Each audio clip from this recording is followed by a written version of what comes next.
Our next guest has thrown his support behind Hillary Clinton, but with just days to go before the first-in-the-nation primary, and Bernie Sanders ahead in the latest poll by double digits, does he think the former Secretary of State may be in trouble? Let's ask Senator Joe Manchin, who joins us from Charleston, West Virginia, where he was once governor. Senator, and I think you long for those days on some level. Senator, what's your thought heading into this primary? Always good to see you, where a socialist is leading by double digits. Well, Brian, it's good to be with you always. And first of all, we've come out of Iowa. Iowa's a completely different state than New Hampshire, and the South will be different than New Hampshire is. And so, you know, you're going to see changes here. I support Hillary because I have a comfort level. I can sit down. I can work with her. We don't always agree. But the bottom line is that she's very pragmatic. She wants to find solutions, and she's easy to work with. I trust her. I can work with her. I feel good about that. Bernie's a good man. Bernie's a very good man. He's true to his beliefs, Brian. The only thing I'm concerned about Bernie is the Treasury Department would not have enough paper to print all the money that would be needed to pay for the programs, and that would be a concern of mine. It would be a concern. I think no one's really drilled down on that, but his message is getting huge crowds.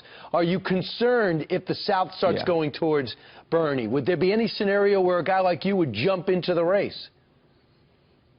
I think that day's passed, but the bottom line is, I'm a centrist. I'm about as middle of the road as you can get.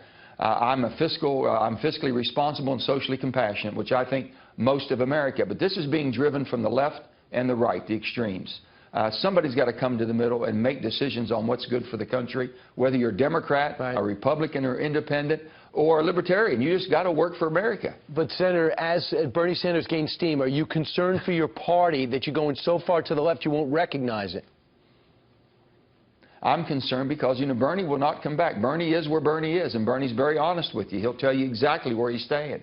And I don't think Bernie can come back any further. Bernie's at the left, and he'll stay far left.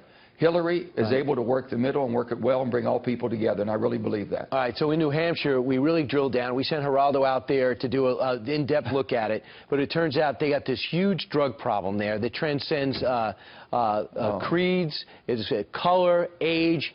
Tell us about what you're doing about this and how concerned you are.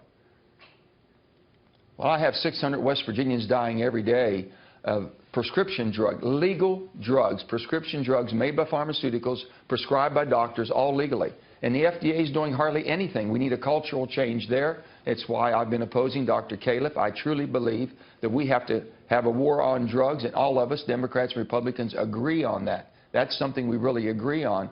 So basically, they'll tell you, heroin users, 80% of them will tell you, they start by legal prescriptions first. And when they take a legal prescription, get hooked, then they go to harder. And heroin's hard. You've got to. The country's got to move. And how do we have more treatment centers?